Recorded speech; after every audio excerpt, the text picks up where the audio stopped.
All right. Welcome to another episode of True Creators Podcast. I'm here with Maja Hanna. How you doing, Maya? So great. I also just I love speaking to people on the other side of the world because there's something still to this day novel for me of seeing like the sunlight in the room that I'm in and I'm in nighttime. There's just something like beautifully parallel. We're living tangential realities right now, and it's special. Yeah. Yeah. So, for those that didn't pick it up from the accent, you are in Australia. Most people can't pick my accent though, so it's really good that you say. Oh, really? You get that? Yeah, whenever I would travel, even other Australians wouldn't pick me as Australian, and I'd get all kinds of other countries, never Australia. I would never be the guess, even though when I travel, do hear my own accent as Yeah. Australian. That's so interesting. This is already like a complete tangent, but I've kind of got like a I've got a theory about those people that have kind of accents that can't be placed. Like I think that there's something going on with that. I get that a lot.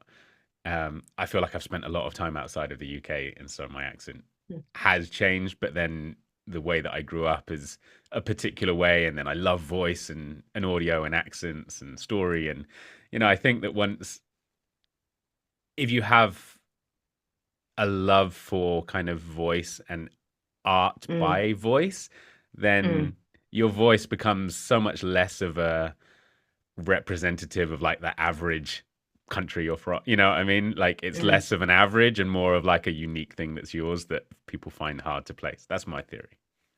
I really love that expression, art by voice. It's a beautiful little phrase. Mm, And I mean, it makes sense. And this might take us on track if there is a track here. But I was an actor for a long time.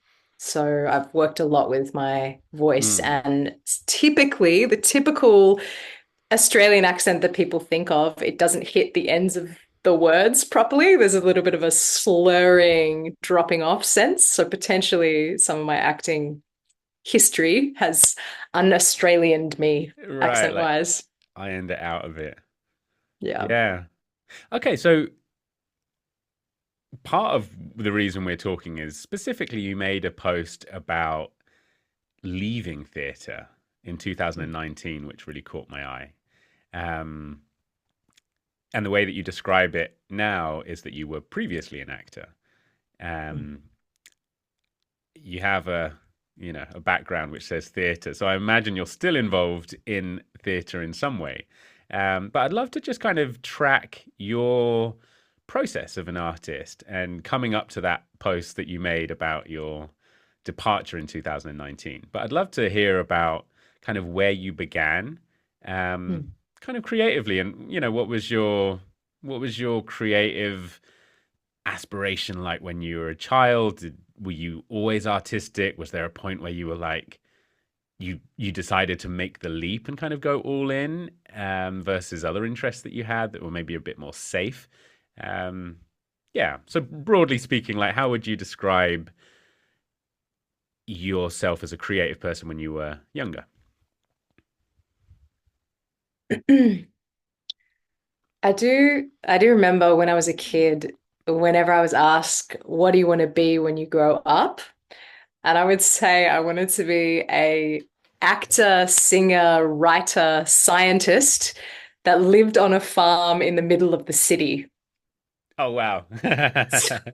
So I kind of wanted to have my hand in a lot of pies. And I've done pretty good at all of that except scientist. That fell by the wayside for sure. I think the reality of science was different to my like envisaging of grand creative experiments. And instead, there was a lot of rote learning. Mm. So that didn't interest me as much. But the other stuff I feel like I've done pretty good in. My main profession was acting. So I always knew since I was 5 years old, I knew I wanted to be an actor. The first time I ever went to a drama class, I was like, oh, this is the thing. I love this. Embodied storytelling. That's what I call it now. I didn't call it that when I was 5. But I just loved it. I loved um the the vibrancy, the storytelling, the playing other characters. And as I got older, it was the sense of compassion. One of the aspects that I love about theater or acting is the sense of compassion you get for humanity with slipping on other people's skin. I actually remember reading, I'm going to jump all over the place because why not? We're just going to shoot the shit. I remember reading a book some years ago, and there's a quote in it that says, "Sometimes my bones creak under the weight of all the lives I'm not living." Ooh. And I feel like that sums up a big draw of mine towards acting, to live as many lives as possible, to slip on the skin.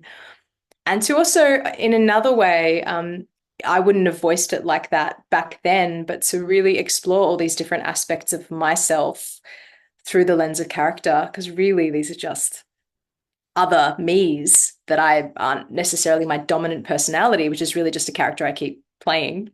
Hmm. Yeah, so storytelling and performing have always been a massive part of my life ever since I was a kid. Um, and theater, like I was an actor in both film and theater, but theater really had my heart. That's what really caught me. That's the sense of having a live audience. And then later on in my career, I not transitioned. I was still acting, but I went into theater making and directing as well. So theater is really my lens as a creator. Acting When was you the say craft. theatre Hmm? making, what does that mean? So theatre making, I mean, you could call it all theatre making, but really the way that I'm meaning it is making something from scratch. So the traditional or the typical way we think of a play or a film is you get a script, and then the actors have their role, the director has their role, the designer has their role, etc. Theatre making is more you are creating the show together from scratch. Really, a director is a theatre maker. We're all Okay. kind of theatre makers, but what I'm meaning by it, what I got really into is creating theatre from scratch. So, not just directing a script that was set already and casting actors, but making a show from no script, from origin, or sometimes working with a scriptwriter as well to develop a show Okay. holistically. And is that process something that you were engaged in primarily alone, or was that a collaborative process from scratch? It's always collaborative when you're doing it that way. It's different if there's a scriptwriter who's written a script on their own and then comes in, but theatre as a form is incredibly collaborative. Hmm. I would say so is film too, but something I found, I didn't do anywhere near as much film as theatre, but something I found in film is that it's quite separate for the actor. Like you get a script and you might rehearse with the other actors and you might get some moments with the director, but mostly you're just on your own doing the craft and it's you and the camera, or sometimes you and the other actor. You're not really involved in the creative process. Whereas of the whole world that's being Hmm. built, that is. Whereas even if you're an actor that's just in a traditional getting a script, there's a lot of world building that goes into being a part of stage acting. They say there's some quote that says that the stage is really the writer's and the actor's medium, whereas the film is a director's medium, because the director really gets control over like all the different pieces. But as an actor on stage, obviously you get a lot of control over what you're doing, whereas film, not so much. So maybe I'm just a control freak. Maybe that's why I like theatre. Should have become a film director. That's where you get the most control. But there's Yeah. something about the live aspect that's really potent for me and important, and why I'm actually doing the work that I do now. Wow, there's so much here. I just want to say that I did a experience recently. It was called Living Art, and it was a workshop developed by Robert Fritz, whose kind of body of work I study under. Um, and it was the first time it's about learning the creative process and the sort of structural dynamics that he teaches through creating. And as part of that, a big part of the medium was kind of script writing or monologue writing. And then at the end, we performed something. And so there was, I don't know, 30 of us or so. And most of us had never done anything like this. And then within 6 days, we were performing a piece that we co-created with in our small group, and then acting it and performing it in front of everyone. And the idea is that just repetition, as many kind of repetitions as possible of the whole creative process, going from start to finish, and performing it and having lived with the fact that you've done it, and then just moving on. And it was so brilliant. But it was such a fascinating process to write, and write collaboratively. And it's so interesting when I'm hearing you kind of talk about the control element of film versus theater, and how much, how you say that the stage is the medium of the actor and the theater writer. I can't remember exactly how you said it, but that just makes so much sense to me from my experience, where it really was very so organic and something that was really emerging as a group. It really is a creative product as a group of people, Mm. which I think teaching the creative process in that way is so fascinating, because you learn that there's so little that you have to control. There are a few things that Mm. that you kind of guide the process, but I would love to hear your experience of what that was like, perhaps one of your early experiences of putting on something where perhaps you felt like, oh, the pressure's on. You've acted before, but one of your first productions perhaps, and it's like, is this going to work? And then something gets created and something's produced and it goes all the way through. So what was let me kind of tie that up into a question. So you're young, you were in love with acting from the start. I love the way that you talk about being able to inhabit these different characters and explore different parts of yourself, and the way you talk about your dominant personality as just being a character. And I think that's something that we could swing back to. Um, but so you're young, and then what was your journey like going from kind of an actor, presumably kind of doing other people's work, and then switching to the creator of the work that you were partaking in? What was the kind of first big thing that you did in that way for you? Mm. First big thing that I did. Well, I'll just take like a slight back road here. Even how I got into theater making, because I had some notion that people did that, they devised their own work, but it wasn't really in my world for the first, I don't know, 5 years of my career professionally. I just kind of knew that people there's something like that people did make their work from scratch. But I was I went to auditions, I was an actor, I got given a script, this is what I did. And I was, yeah, about 5 years into my career. And I actually was, for the first time ever, starting to feel a little bit burned out. Like I'd just done some shows back to back. I'd been in rehearsal process and a bunch of shows. And I'd never, like, I had moments where I was tired, or even moments where I was like, oh, okay, a rehearsal that's not working so well or whatever. But I had never felt burnt out. I had always had so much passion and aliveness for my work. And I'd heard of this physical theatre company in Brisbane, the other side of Australia, to where I was living at the time. And I was like, oh, I'm just going to go and do their 2 week intensive. They did this physical theatre intensive every year. I had other friends, colleagues who'd trained with them and said they were amazing. And I was like, all right, I'm just going to go do this thing and train my body and see what comes of it. And it was through that I, for the first time, touched devising, so making work from scratch. They would, in a quarter of the 2 weeks, was dedicated to that, to just making like quick little works. And I was like, whoa, what is this world? And also getting into physical theatre where you're really using the body to tell the story as well, which I hadn't done as much of. My whole world exploded. And through them, actually, I met a director back where I was living in Perth. I met him and we just like instantly were like, you, I want to work with you. And so I made a show with him, which ended up being called Under This Sun. And it was me, him, and two other actors. So it's three actors, him, and then also designers, sound designers. But he really had a hand in everything. He was a control freak and an amazing director and a dear friend. And yeah, that process, like really for the first time being in this process of like, oh, what is it that we're creating? I don't even know. Days where it's really working, days where it's not, days where you're so fixated on this one plot point and then it ends up being completely irrelevant. You're asking other industry peers to come to the showings on the way, and like from where it started to where it ended. And we actually did it in a fairly quick, we had one development period and then we had a break, and then we ended up getting into a season of a theatre, like a theatre in Perth, a venue. We ended up getting into one of their seasons. So we then went into a second development process.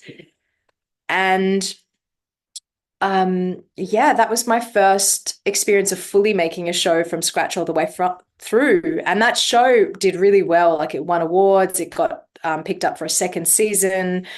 I ended up working with that director again.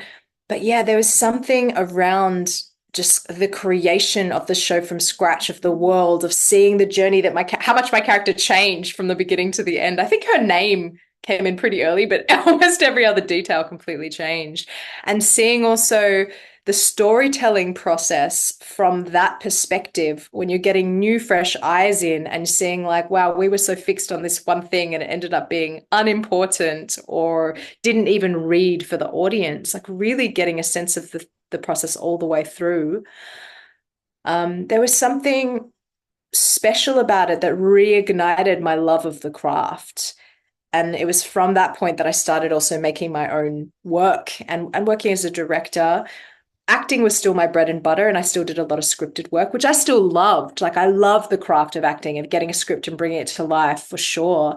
But there was something in this process of making something from scratch and being with the world building itself from day dot that opened new things up in me as an artist that I Yeah, you loved and still described it love. as you described it as kind of mind blowing, and it's this thing of starting from scratch and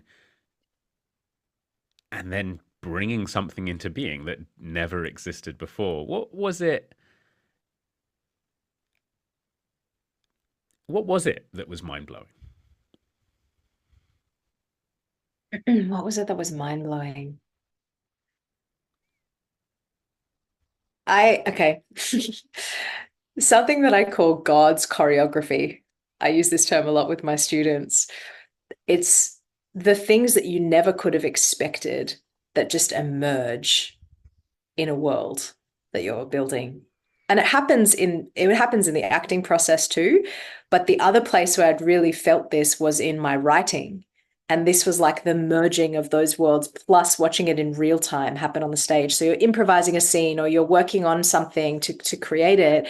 And suddenly this thing happens from complete left field and you're like, wow, that's so much better than what we could have imagined. A simple example Mm. would be something falls down at the wrong moment, quote unquote, but it ends up being the perfect thing to add into the scene that makes it all make sense. Something so simple that you couldn't have envisaged. And it really feels like God's hand is in the work. And to me, that's actually the most satisfying part of being an artist or a human being, in fact, Hmm. is those moments of like, I brought myself fully, the devotion to this creation or whatever it is, but in this case, the theater creation. And life, God came to meet me and added their flavor. And it's so much better than any conscious or rational part of me could have predicted or planned for. Amazing. Yeah, so beautiful. And those moments of serendipity is kind of uncanny and so normal once it's part of the process. It's both incredibly sort of awe-inspiring, like how could that happen, and then how could it not as well? It's like because it happens. Absolutely. There's a, um, there's a, there's also another quote. I'm just full of quotes tonight, but this one has stuck with me. I have no idea who this is. Maybe I could look it up, but I haven't. And it's this idea that a good story feels both surprising yet inevitable.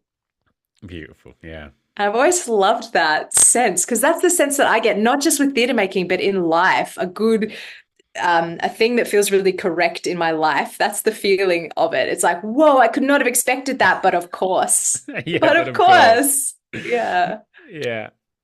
Yeah. Oh, I won't tell the whole story, but I went to a storytelling event where there was an opportunity to do as a randomer, put your name in a hat and possibly tell a story if your name got pulled out of the hat. And I put my name in and ended up pulling my own name out of the hat and being the and it was one of those moments that was just like that. It was like, of course, there were 50 names in the hat, and then suddenly I got selected, and I was like, it's just so right, and yet feels kind of so wrong. It's like, how can I pull my own name out of the hat? You were Anyway, meant to choose yourself, my friend. This right. is you choosing you. We recently had, so my work now, Theatre of the Alive, we just had our performance night about a week and a bit ago. And it was it's like the culmination of the program is a performance night.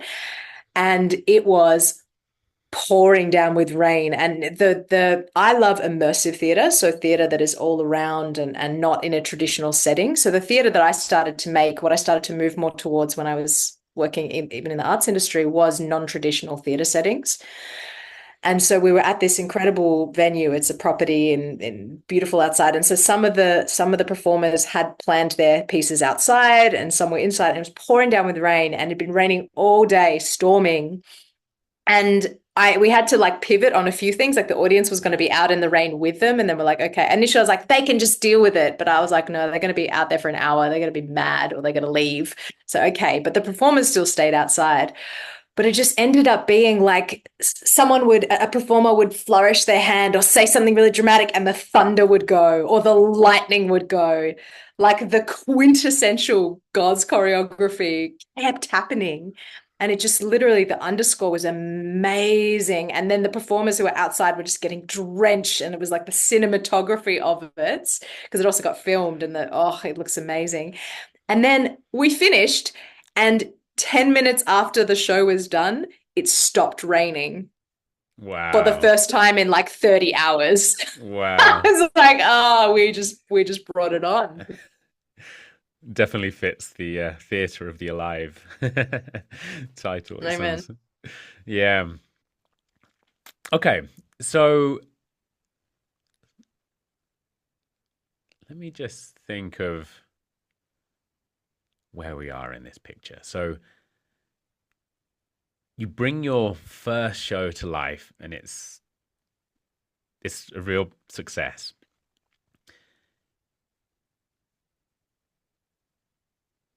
And then what kind of happens between then and 2019? I imagine there's a number of different things. Um, yeah, let's just get more of the story. Yeah, taking me down memory lane. There was a lot. Um, I didn't give up, as I said before, I didn't give up scripted acting. That was my bread and butter. That was my income, still a passion of mine. But I started to notice that as a theatre maker, which I was stepping more and more into, not as it's not really a source of income in this country unless you're well funded, but it was just the thing I was spending all my other time on, is making my own work. And I noticed that the work I was making was getting less and less interested in being in traditional settings. And I really was like interested in this relationship between audience and actor and how it could be less separate and the audience less passive, but not in I'm not so interested in like a, choose your own adventure style, like gamification thing. I'm sure that has its place. That's very popularized and it gets very popular. But I was more like, no, how can this be a real experience for everyone involved? And how can this be mutually created by the audience and the actor, even though the actors are the main ones speaking or performing? How can this feel like this is a co-creation, even though certain people are the main orators of the Hmm. moment? How can this feel active and alive? And later on, I came to really realize what I was yearning for was more of an ancient sense of the theater, like my dissatisfaction with this sanitization and separation of this really passive experience. That it's like, what about how the Greeks used to do theater and the Egyptians and the all the others? Like they would come to gather to see themselves reflected, but also to do community catharsis, to honor the gods, to feel the hand of fate in their lives. There was this sense of this is alive and this is part of our culture. Whereas here, and in a lot of other places of the world too, but Australia particularly, I've noticed there's this real sense of, oh, it's just this nice little thing that some people do. Only a very small percentage of this country even goes to the theatre. And it's generally like a status symbol, or Hmm. you're someone who's already interested in the arts and works in the arts.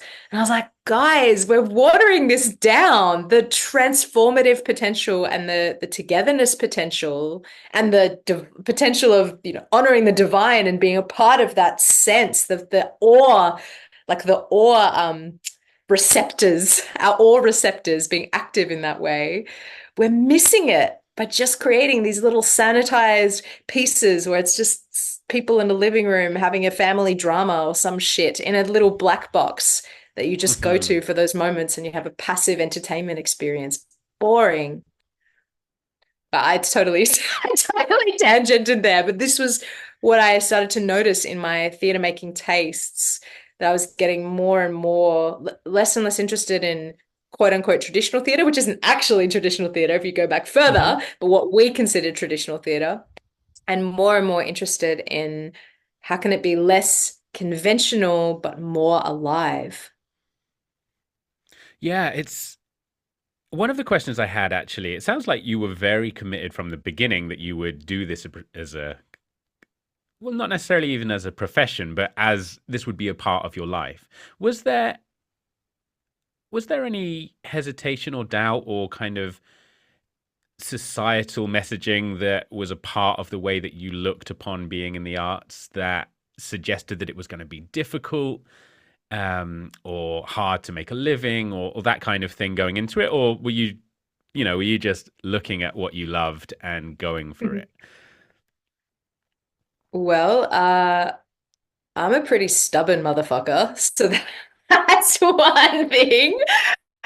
Determined, perhaps stubborn. And yeah, I definitely heard the pieces. Like I would have people say, I remember like when I'd go traveling and people would ask, "What do you do?" And I say I was an actor, and they go, "Oh, you can make a living off that." I'd have that reflected back. Right. But I'm really blessed with having incredibly supportive parents in that, like my dad's an engineer, so he doesn't work in the arts, but he has respect for craft and dedication. And he saw that in me. He was like, you've got the spark, you've got the drive. He sat me down when I was 17. I went to a performing arts high school. I was graduating. They knew that there was no escaping this road that I was on. And he sat me down and said, you know that you've chosen a difficult path. I said, yes. And he said, well, okay, we support you all the way. And they would come to all my performances, and they were my biggest cheerleaders. They still are. They're not dead. I've transitioned since in my work. So I was really blessed because I did have friends who some really intense stories of parents disowning them, even parents just like whether not believing in them, but all the way to actually disowning them when they Wow. decided they were going to work in the arts. So Incredible. I was really lucky. Yeah. And so I'm getting to the stage of when I read this post, and in that post you sort of alluded to how you had made it successfully, you were acting, and you speak in the post about this undercurrent of dissatisfaction with how theatre is, and you speak to how it was sanitized, and you mention the Greeks, and you mention English theatre at the time, and how there starts to be a lot more going on for you, to the point where you kind of packed up and you left and went to South America. And there were a number of people, well, you mentioned your father didn't really understand why you were doing it, just at the point it was like, well, you've just kind of made it, if you like, Mm. in air quotes.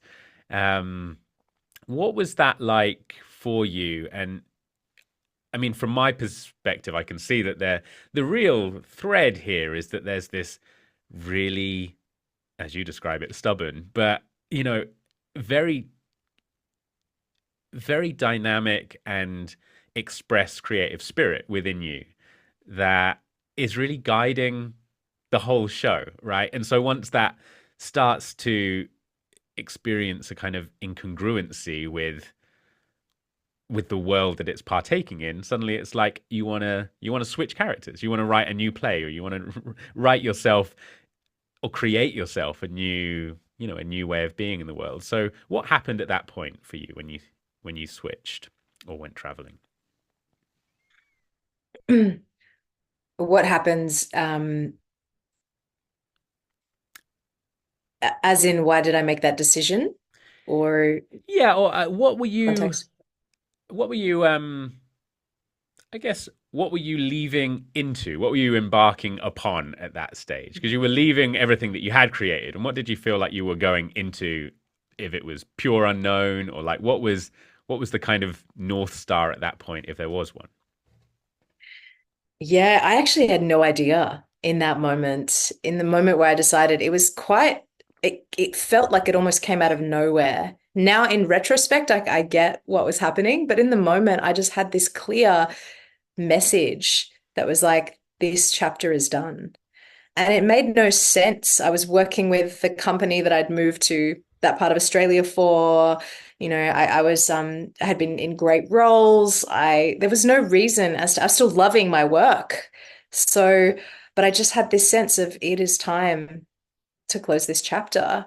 And yeah, I packed up and went to South America, not with a plan, not with a I'm going to go over there and work or anything. I was just like, okay, this is what I'm doing. And that's why my dad was furious because again, he really got the craft and the devotion around acting. So to throw that away was he didn't get it. He didn't understand because I mean, in a way, neither did I. I just knew. And he's a bit more rational than me in that way, where if I'm not be able to explain it to him logically, he doesn't get it. Whereas my North Star, as you put it, can so often be just a felt sense of knowing, which has served me really well as an artist. Yeah. So in that moment, I had no idea. I just knew. And what do you do now? There's this part of the picture that I'm not too clear upon. So how would you describe the work that you do now? Yeah, so my body of work is, as you were saying behind me, there's the word theatre, theatre of the alive. And just to give a little context, and make it simpler, what happened after South America? So I came back. I again had a intuition that I was meant to come back after a few months. I thought I was going to be there for like a year, and I just had the sense. And I'm so glad I listened to it. Not long after that, the whole world shut down. But there was no indication of that back then. So it was just a sense. So Hmm. it's always paid off when I've felt these knowings, always, without fail in my life. God's choreography again, but in life form. Um, so I spent about, I don't know, a little while of just not sure what I was doing. I was kind of floundering about. I met a partner, an ex-partner now, but someone at the time was a significant relationship. I got back to Australia and it was a bit of like, what is happening? And then I worked more in let's call it the mentoring transformation space, but always around expression. So there was a period where I was training speakers, working with people who already are running their own businesses but want to be more front and center expressive. I was running lots of different things. And that also satisfied another part of me, like this teacher part of me, and this part of me that would like generally I would say people would come to me when they were already good at speaking. And it was like there's something more. Like they were good at being polished. They were good at learning the thing and they knew where to stand and how to charm an audience. But there's something, and they would meet me and they'd be like, who is this weird chick hanging out in the entrepreneurial circles? There's something that she's got that is it's a key to my next evolution of, I'm going to call it authenticity. I don't know if they would have known that that's what it was, but that was I once Hmm. said to someone that I was mentoring, I said, I want to see the madness to your method Hmm. because there's so much method, there's so much Right. polish. And where's the alive? Where's the next level of alive? And because we can get to a certain level with I don't want like when I say craft, I mean like really cultivated. Like I'm totally for craft, but it's more like skill and polish. Let's call it that. Yeah. You can get to a certain level with that.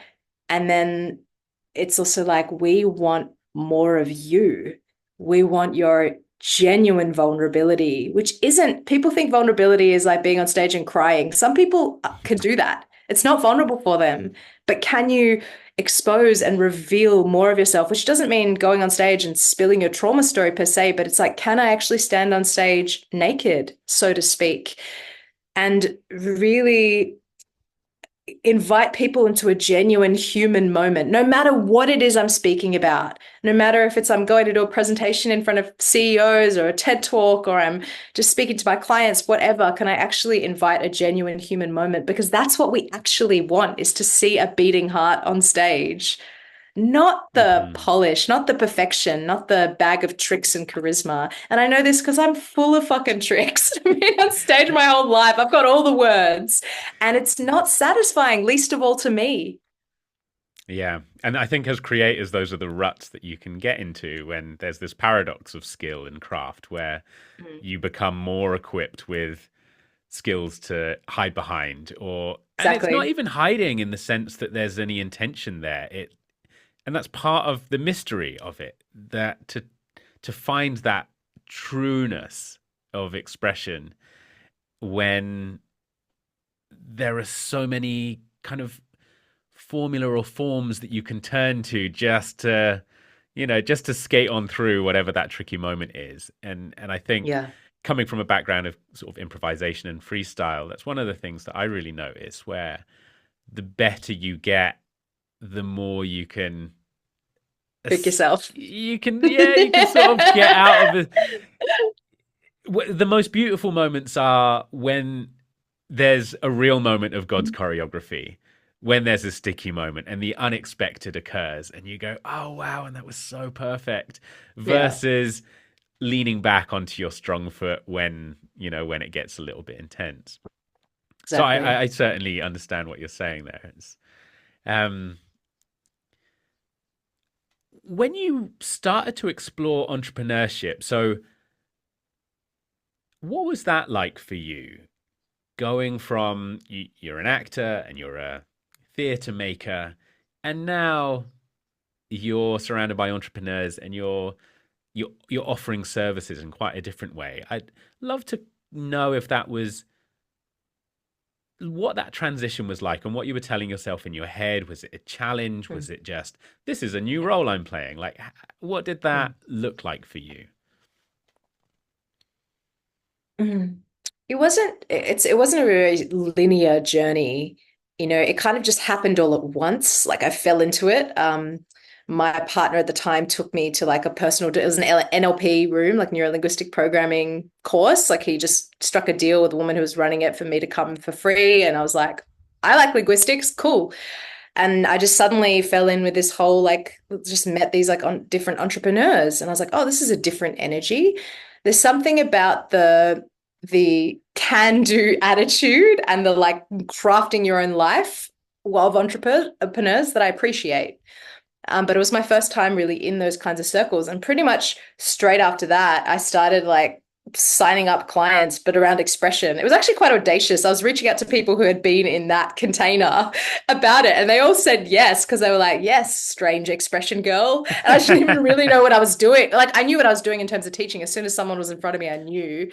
But Yeah. in terms of what I was selling them, I was like, expression. I wasn't particularly clear, but they were all just like, people feel what your mastery is. And so the start was really great. It happened all at once, and I just got a lot of yeses, and people were excited about me. And then I had, a couple of years of up and down. Like I had a period where I had a six-figure year. It probably would have been 2 years ago. That's when I was most in my business, and that was the first time. Like I did well in acting in terms of it was my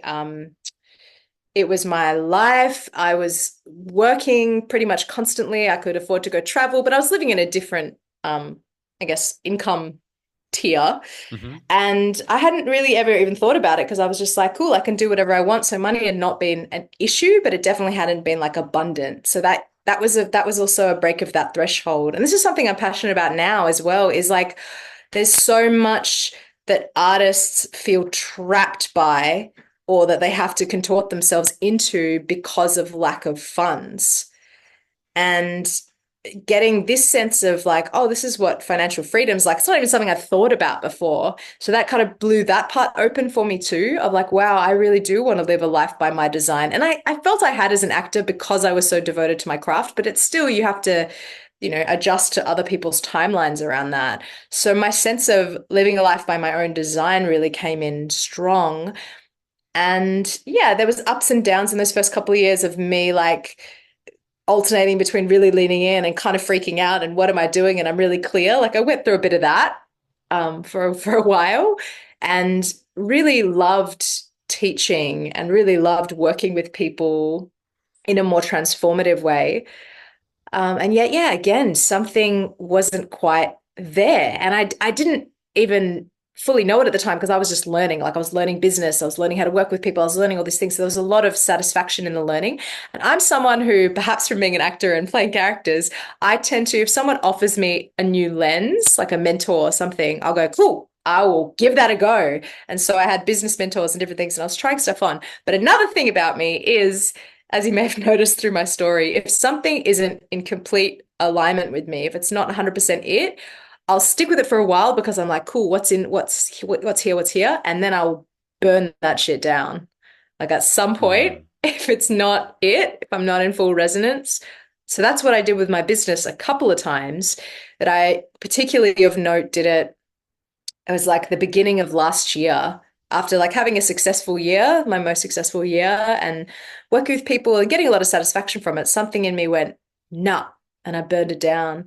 And then I just ended up running improv courses, but not for actors. So I was already starting to do what I'm doing now. Like I was starting to Mm. work in the transformative theater realm, but I was like, kind of half doing it in that it was improv, but it wasn't improv. Like anyone who came to my improv courses was like, this is not what I expected. It tended to be good feedback. Like, they were, this is more than what I expected. But yeah, and then something in that also, I went overseas for a few months last year. I came back, I was still teaching my improv courses, and something in that, like it was like the thing was too tight. And I could really feel the distinction between like this divide in the people who were like, oh, we just kind of want to hang out here, and the people who were like, give me more. Mm. And I just felt this like life giving me this kick up the butt. There's a sequence of events. I won't go into it now because it's quite a story, but there's a sequence of events that happened that was like life giving me a slap and going, come on, this isn't alive for you anymore.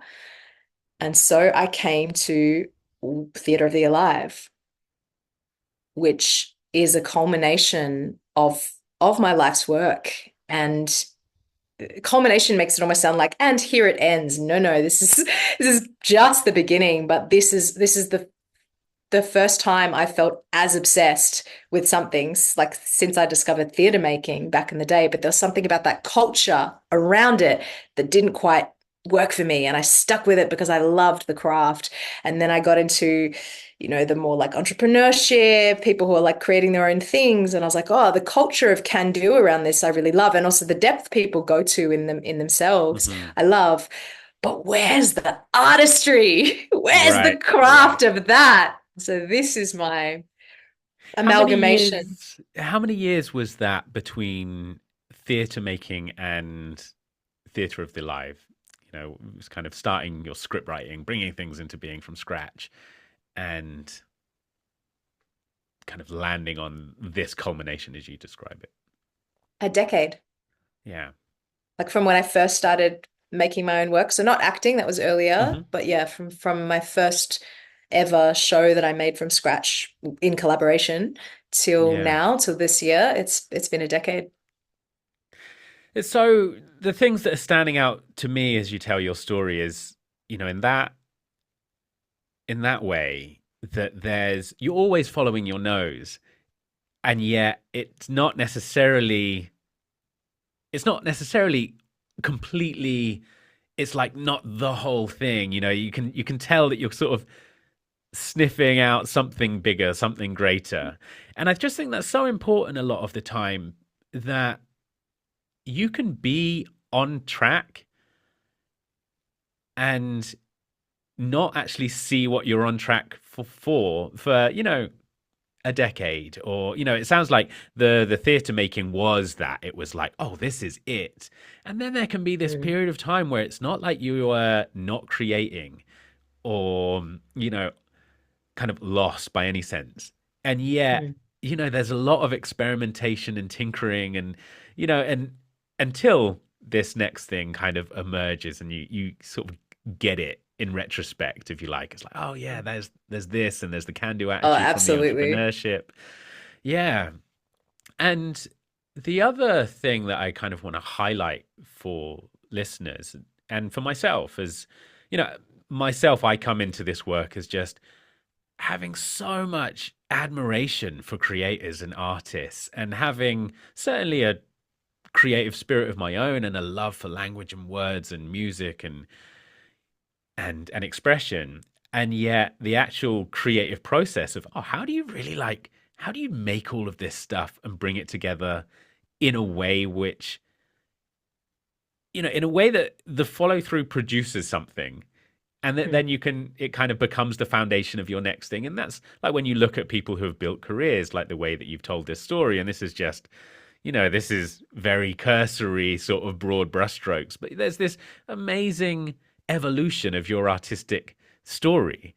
And, I think so many people that are interested in becoming creators of their own life don't have that background. And so it's easy to look at what people do on the surface without really understanding that there's this incredible sort of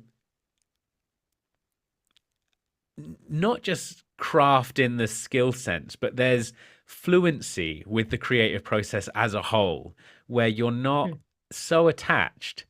You know that something's going to be produced, and this idea of lifestyle design perhaps can give this impression that it's like, what do you want your life to look like, and now go and create exactly that. And it's like, well, it kind of is like that, but once you've produced plays or theatre from scratch, as you described earlier, actually there's some stuff that you are going to burn through and completely get rid of, and you're going to have a sense of what it's going to look like.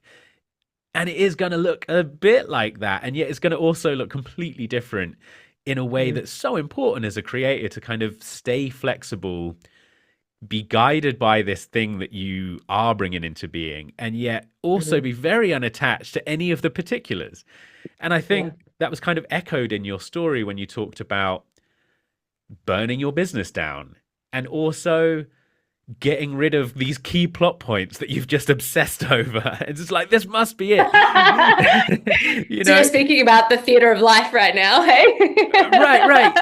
And I would imagine that all of this gets brought into your work in some way, because it's something that's, that as humans, we have the capacity to be creators, and yet it's only, I think, creators mostly from the arts that have really kind of built this fluency to the point where there are these incredibly painful things that we have to do, and yet in service of the bigger picture, which is either the life that you are building or the play that you're creating, that there are things that just are expendable, and actually it's not worth being so attached to it. And so it really taps into all of our kind of the aspects of the human experience of like, how much do we control versus how much do we let go? How much are we kind of just going with the flow versus like, oh, actually there's something that's not, there's a guiding principle here, which is, in your case, something that you're being pulled to do. And so what is alignment other than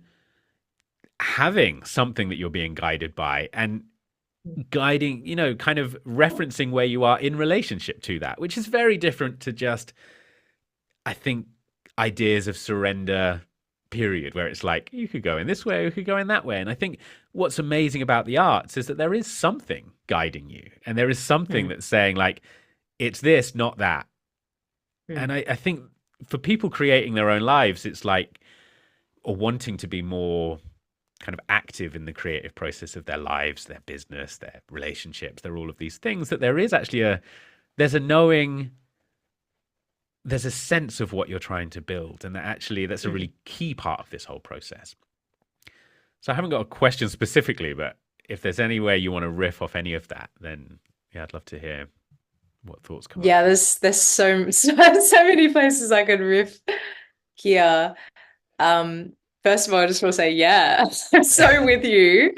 It's one of the greatest joys. And I used to speak of my improv as like, it's improv as a life philosophy. It's not about improv for the stage, the improv that I was teaching. Because I got so much of my lens through theatre, but one of those call it a meta lens, was this real sense of this is just the grand theatre life. And a way that I like to speak about it is this idea of God in the green room, that you are always simultaneously the actor on stage and God in the green room. What's the green room? Or what's a green room? A green room is like backstage. Okay. That's what a green room is, a theatre term. Thank you. I forget that these things aren't, when you're in something. So for me, it comes from acting, because something I noticed is when you are really in a scene and a character, you are 100% in that. You're feeling their feelings, you're speaking their words, you're in their body, their physicality, and thinking their thoughts, even when you're really immersed in a character. And yet, even though you're 100% there with that, some part of you needs to be aware that you are an actor, that you are God in the green room at the same time, because otherwise you'll fall off the edge of the stage, you'll punch your fellow actor, you'll Yeah. forget a prop, whatever it is. But it's such a weird experience because when you are really in it, you do feel like you're 100% in it. And yet some part of you still has that awareness without pulling you out of it. And to me, that's God in the green room, always observing. And there's such a gift in having that lens of our lives. And this is what you were speaking to as well in a little bit different language of both having this sense of, oh, I'm so here in it. I'm in my human. I'm feeling my feelings. I'm playing out the drama of my life, the comedy, the tragedy. And yet I'm also just wide-eyed and observing everything that's happening as this great director, the God in the green room. And so I have you called it unattachment, this level of unattachment while still being completely immersed Right. in it. Because detachment can be a way of bypassing, so to speak, of kind of going, oh, like I'm just unattached. It's not important. And Right. I am such an advocate for make it significant, make it important, make it matter. You're here in this human experience. This is really what the epicenter of my work is. Theater is just the medium, but it's the like, how can we really claim the significance of ourselves, of our lives? And this, the theater, the stage is the ceremony of that. And it's ultimately the most generous thing you could do on stage for an audience is to really do it for you and your own meaning and mattering, and then invite people into the permission of making it something important. Yeah, that's wonderful.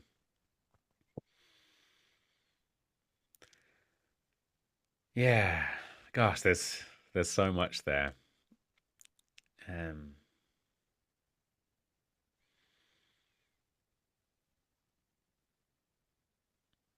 yeah, I think just to underscore that again, I think because it feels like such a key principle that just comes up again and again. And I love your phrasing of it, of God in the green room, and that there's at some level a separation, despite there being an 100%ness. That and this kind of is a callback to the way you were saying that your dominant personality is a character that you're playing. Mm. And to me, when I step out and I look at what appears to be an incredibly effective way of running your life and bringing the things into being that you care about, that you're really kind of acting in service of these things in a really effective way. And I think that what comes through for me is that part of these principles are at play, that actually the way you're doing your life is the way that you're doing your art. And that's one of the lessons. And again, Robert Fritz talks about how important that is, like for artists to do their lives how they do their art, because there are principles that we experience when we're doing art or when we're creating something that Mm. is kind of this microcosmic example of how we can do the macrocosmic drama of life. Like, and I think one of those key principles is that God in the green room thing, where it's like there's this separation and there's this role that you're playing. It's like, how can you best serve Mm. this thing? The Mm. theater of the alive, how can you best serve that? And if there's a different if there's a character that's required of you to kind of lean into and play in order to get it through to the next Mm. the next level, or whatever it is, Next level. right? There's there's less I guess there's something about taking it less personally. And I know that in the journey of entrepreneurship, that perhaps some of the people that are listening to this are on, that there's all these ways we find ourselves identified with ourselves, and we're like, oh, I don't want to market like that because I'm not like that, that's not quite me, and that may there may be true genuine signal there, or it may just be like, kind of loosen up a bit. Like, is there anything wrong, like playing or experimenting with some different characters in order to bring this thing into being that you really care about? Like, is this really about Yeah. you and how kind of rigid you want to feel? Or is this about, like, if I want to see the work that I care about and the insights that I've had kind of touch more people, then it may ask of a few different characters. And at the early stages, so much of our journey is like it's a solo act. And it's like, the more that we can draw upon and lean into, then the more chance we have to kind of bring the resources of all of these different kind of people that we could be in Mm. service of the thing. When we're kind of like a one-man show, we're kind of all of these, we want to bring something to being. And so much so in this day and age where it's like you have to learn so many different things. And how many people I know for myself, it's like, oh, I don't like design, or oh, I don't like marketing, or, and it's kind of like, well, you can find someone, or you can kind of create the person that can do that bit for you. And at some Mm. point it's like you kind of sort of have to get scrappy. Um, and grow into these different characters. So again, a lot there. So feel free to kind of pick up on any of the bits that speak to you in that. Uh, two things are hitting me now. One is just the funniness of you saying like, "Oh, you could just learn how to do that thing." I'm on the opposite journey right now. I'm like learning to not be a control freak and to delegate. Because my work has like exploded in the last few months, and it's like, whoa. So I'm learning how to I've just employed someone and all this stuff. Like this has been a journey for me. I'm recognizing, okay, there is a director in me, and she is a control freak. That's just one little Yeah. But joyous but side even that's comment. the same thing, right? Like whichever bit you have to lean into, like there's just Totally. all sorts of things that are going to come with that, and going Mm. to sort of expose you in certain ways of how controlling you want to be, and then how again, like at this stage, I don't know what this looks like. Well, as a question, how does that how does leaning into that reflect other things that you've done kind of creatively in the past, if at all? Is there any kind of Leaning reference, or into. kind of like delegating in your business? Is there any parallels with things that you've done in theatre and that kind of thing previously? Um, I'm definitely somewhat of a perfectionist as a in my craft. Um, I'm also an experimenter though, so like I don't feel like in that particular instance it served me well. I have a sharp eye for different aspects of theater making, and but it also has been like there's been times where asking for some support from a stage manager or whatever would have made things a bit less stressful for me. So yeah, for sure. And it's also served me, like having that aspect of like bird's eye view and awareness has served me. Um, yeah, that's the parallel that I can come into Hmm. contact with right now. But it is such a like what you're speaking to generally around range and around being able to adapt to different things is to me so important. And it's a breadth practice that gets us to depth. Like the breadth is the range, is all these different aspects of ourselves. But the piece that comes to me quite a lot, this is in a more like the spiritual side of my work, you could say, is the more you come into contact with all these different aspects of you, the more you go, okay, well, if I can change every aspect of me, the way I move, the way I think, the way I talk, then none of those are me, or Right. all of them are me. And so it's like Jim Carrey went through this big, profound spiritual awakening just through being an actor, right? Like through kind of going, whoa, none of this is actually me. I have a different essence. Um, that's one piece. And then another is I've just completely lost my train of thought, so that's fine. That was not important. That's going in the bin of emergence. The emergence bin. Emergency bin. The emergency bin. Yeah. Well, I feel like I've walked a blessed path of your story thus far, and yeah, I'm kind of feeling like we're coming up to a natural end of sorts. Is there anything you'd like to speak more directly about what's happening right now in your world? If there's things that Hmm. people actually, one other question would be how much of your work takes place online versus how much of it takes place in person.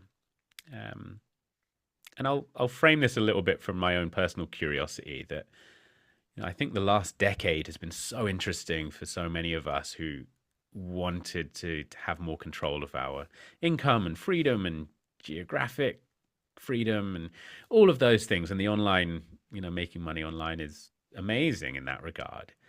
And yet something that I've really noticed is, yeah, that's a cool, it's a cool way to be able to work. And yet for the entirety of our human existence, up until like 10 years ago, like we worked in person, and that even the way that you described signing up your first clients, it was like, oh yeah, the expression girl, where it just, yes, you're a professional and yes, you have this big background and you've earned your stripes in that way. And yet I doubt that you like presented your kind of resume. It was just, Hmm. that's who you are, right? And that becomes so evident when you're in person. And so something that I'm curious to explore myself is kind of growing my work in person, in a way that, there's so much you have to online, you have to kind of get good at the craft of taking whoever you are and kind of communicating that in a very short space of time in a way that feels Hmm. authentic and lands for people in a way that when you're in real life, like that stuff happens a lot more naturally because it's embodied, because you are carrying all of the years and experience and insight in your bones. And so yeah, I'd love to hear about what your work looks like right now. How much of it is online if you just use that for promotion, and just yeah, sort of telling people if there's anyone listening that wants to get involved in anything that you do. So my main, like my flagship program is in person. So when I was working with clients before, previously with speakers and all that, that was a mixture of online and in person, depending on where the person was. Now the program that I'm running is in person. However, I also work with one-on-one clients. The same, it's the theater of the alive. Like I make work with them. So I'll speak a little bit about what that is. I also have one-on-one clients, and some of them are online. So that's people who've like been really interested, but obviously a location elsewhere. Ultimately, some of them just want more of my directed focus. So they're working Hmm. with me one-on-one. And then I also am, I'm about to step into offering an online version of this as a container, so as a group, because there's something powerful about having the group gaze. And I'm excited about it because something I really leaned into with working with clients online. Initially, I had such a resistance because I chose theater over film. I love the in-person live medium. And yet, when I started to change my relationship to it as rather than going, oh, this is just a pale version of the other thing because I'm forced to do it this way because of location, instead, I was like, this is an entirely different medium Hmm. with different possibilities. Like how theater and film are entirely different storytelling mediums. And if you're trying to just put a play onto the screen in the same way, it doesn't work. Or trying to put a film onto the stage in the same way, it doesn't work. They have their inherent strengths. So when I started to relate to doing things online, I was like, wow, there's so much other potential here beyond just the convenience. There is a really different medium that I'm working with. So artistically, I start to look at it that way. Yeah, even the sense of you and I are on other sides of the world, and we're having this conversation right now. We're in a different time zone. It's night here, it's day there. There's something so magical about that. It's mythic. And yet, for me to go, oh, well, I can't talk to Nick in person because he lives on the other side of the world. Well, we'll just do it online because we have to, Right. is an Yeah. entirely different relationship to like, wow, check out the magic. It's a nice little bookend because I said this at the beginning with being excited. But there is something so special about really approaching a medium for what it is and what it can give you in its own form rather than comparing it to something else. So yeah, I do also work online. That kind of course that I run, that I'm going to be running a few times a year, is in person, but I also work with one-on-one clients. I am about to do a group version of it online too. I'm figuring out when that's going to start. There's a lot of moving pieces right now. There's an immersion I'm doing in Melbourne in a few weeks. There's a lot of demand for this work. It's had, like I was speaking about God's choreography, it's really just taken on a life of its own. And I'm just like, whoa. Hence why I need to let go of my control freak a bit and employ some more people in the very soon future. But yeah, what this work is at its essence. So I've spoken about some of what the essence is, but the form of it is I work with people to make a show, to make their own 5 to 10 minute piece. That's the majority of the in-person program and online group is not just going to be, oh, we're just working on making our own shows. It's not so much skill work, but it's about right relationship. For me, it's a lot less important what the content of the show is and a lot more important about the relationship, the you that you're bringing to what you're making, because I approach theater as a ceremony, as a ritual. And the people that I'm working with, they vary from artists, facilitators, speakers, different people.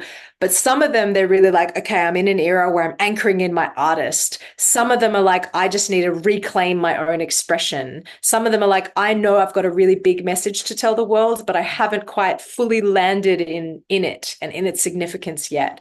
So it doesn't really matter what the thing is that they're working with. The stage is just the metaphor and the medium.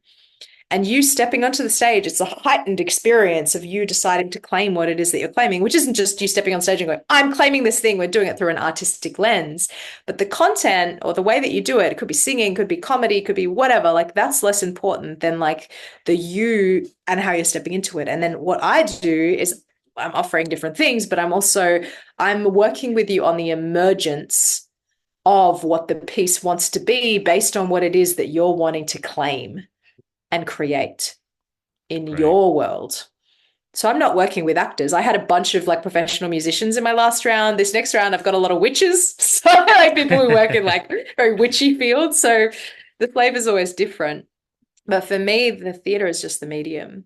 And really this is an opportunity for reclamation of you and of your artistry.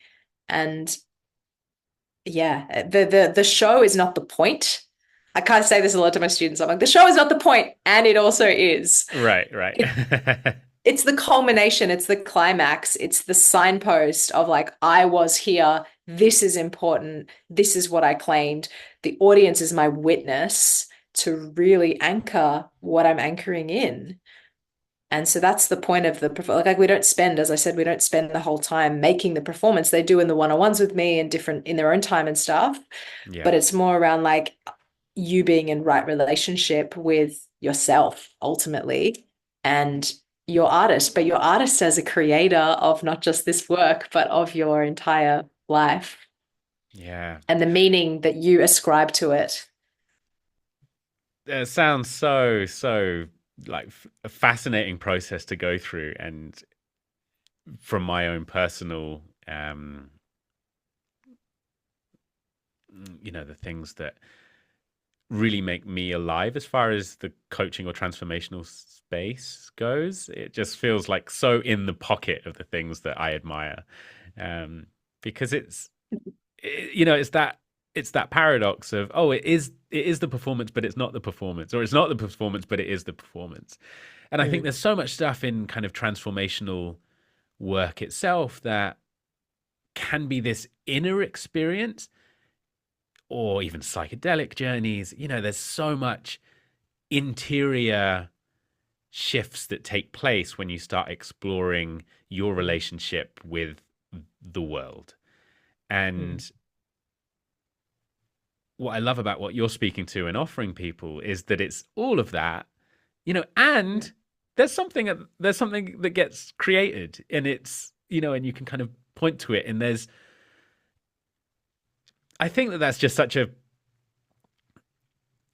I think, like, a really helpful way of, I mean, I think it's fun as well, like the fact that it's on stage, but you just experience so many different layers of what it is to be alive and to perform, and for something to be created, and then to kind of move on from it as well. And, Mm. it's like, in this conversation, we've spoken to eras of your lived experience, which have wrapped up or transitioned, and, and the skills and everything that you've learned along the way are still there with you, but you're not acting in the way that you were 12 years ago. Um, Mm. and even the script writing or the theatre making that you have done has evolved and moved on. And yet there's this catalogue of all these things that you've done along the way that were not just inner experiences. Mm. They were inner experiences that culminated in exterior, kind of external performances or experiences. And yeah, I'm just, it's so cool to hear that that's what you're doing, and to have Mm. not really had any clue prior to this conversation what we would be going into. But And I feel I'm like you've beautifully got your finger on the pulse of like what fascinates me, that intersection of deep inner douche, like below ground, and then the outward expression of it as well, because so much alienation comes from when we have a disparity between those two things, between our inner felt experience and then what we're willing to expose and express to others, to the world. And that's why the stage is just the metaphor.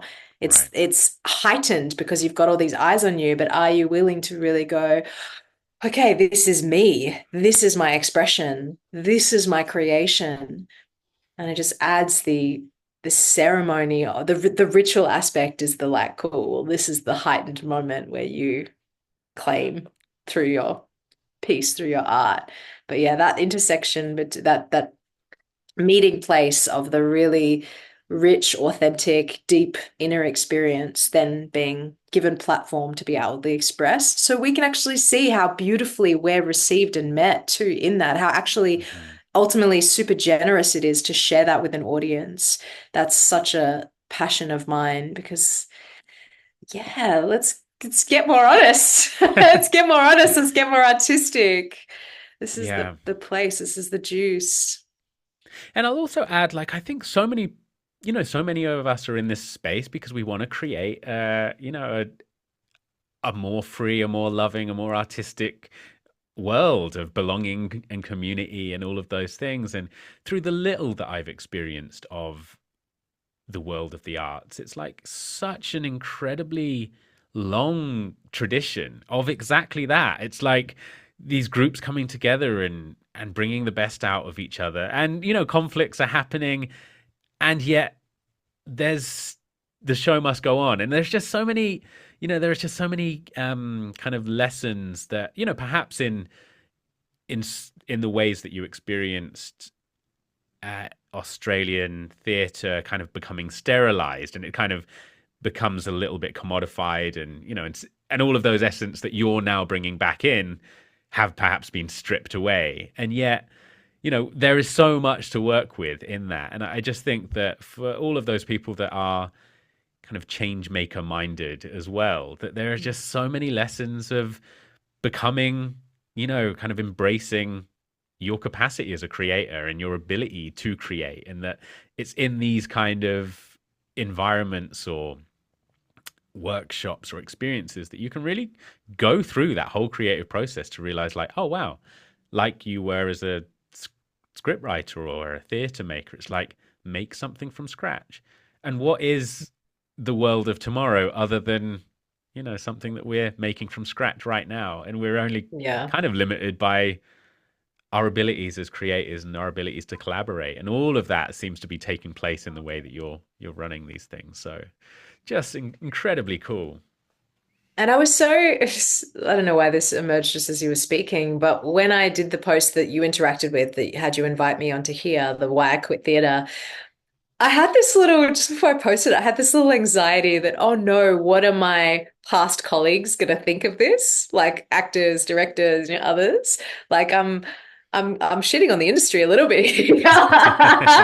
And actually, I got a lot of engagement from them, like people that haven't engaged with my social media stuff, maybe ever or for a long time. A lot of them were coming, like people from Perth or from years ago, were coming out of the woodwork to engage with that post. So I was like, wow, this that sentiment is present of there's something that's just not quite it in the Mm. culture around the arts.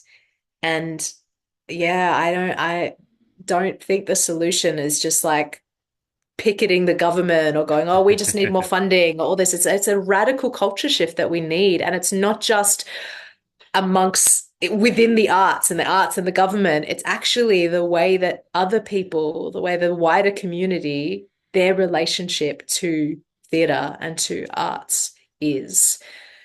And we don't just change that by going, well, it sucks, or we just need more funding. It's like, Right, no, right. we need to just bring people back online with what's possible in their own felt sense of life and how art can have a meaningful place in that. Mhm. Yeah, absolutely. And equip them with the skills as well to sort of pull it off, which is what I love about that kind of show at the end of it, that the kind of, it is that and it's not that thing, but it's Well, I feel like, like yeah.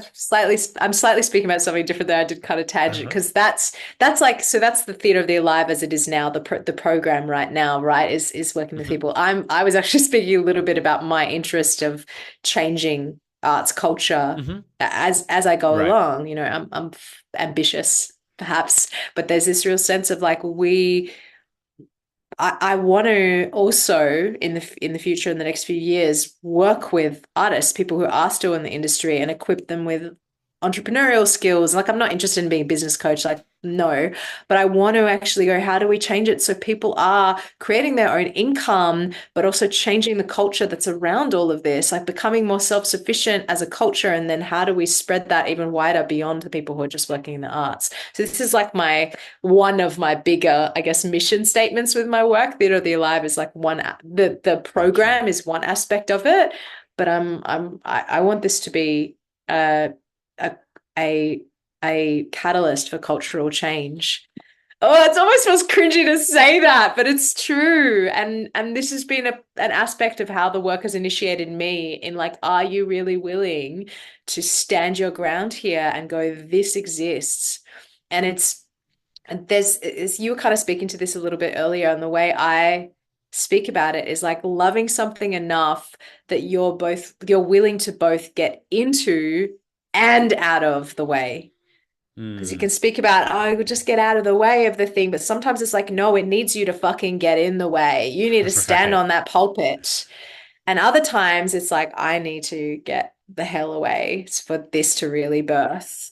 And it's, can you just love something enough, be devoted to something enough? And I feel we all have it in us, absolutely. But there's a lot of fear. It's risky to let something be meaningful to us in that way, to be willing to lean in, to be perceived in all kinds of different ways by others. Also, why this work is so powerful because you're really getting to see what happens when I'm in front of other people.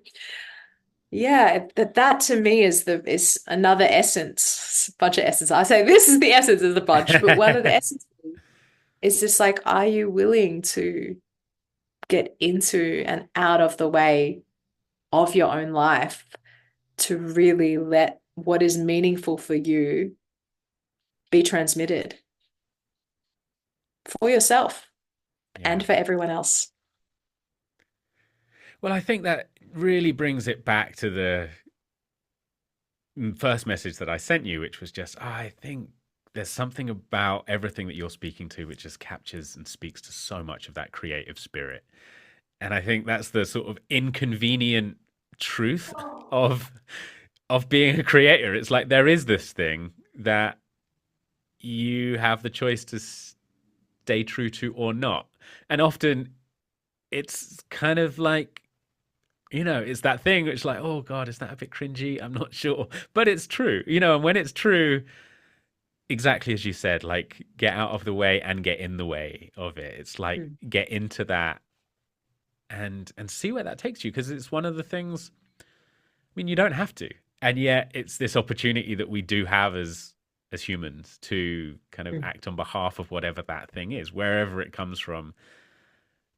It's yeah, and I think yeah. So all of the work that you're doing, I'm really I'm thrilled to have had this conversation and really excited to see where it goes and how your perspective evolves and develops and where this work goes, and how I'm really interested in that part of working with artists and seeing what that looks like as mm, being that kind of grassroots change in the broader culture of how the arts works. And mm. from my perspective from the outside, this may be different on the inside, but it just seems like, oh, there are so many, there's so much of that skill set that all of these people have, that finding creative ways to kind of create those changes is like you're Mm. already fully equipped with all of the things, because you face it on a daily basis when you're creating whatever it is in the arts. Yeah. So I think that's again this that essence of just these parallels between how we do life and how we do art. And Yeah, it allows absolutely. us to be really, it can be a really effective way of doing stuff. Like that's creating whatever it is we're creating. Yeah. Well, Maya, Yeah. thank you so much. My pleasure. So good to virtually meet you in this way through this medium, through the filmic medium. Yeah, absolutely. I well, I'll reach out before I post it if there's any extra information you want to add when when I publish it, so people can you know find you and get involved in whatever may be happening at that time. But beyond that, thank you, and I look forward to catching up with your work as it goes forward. Thanks, Nick.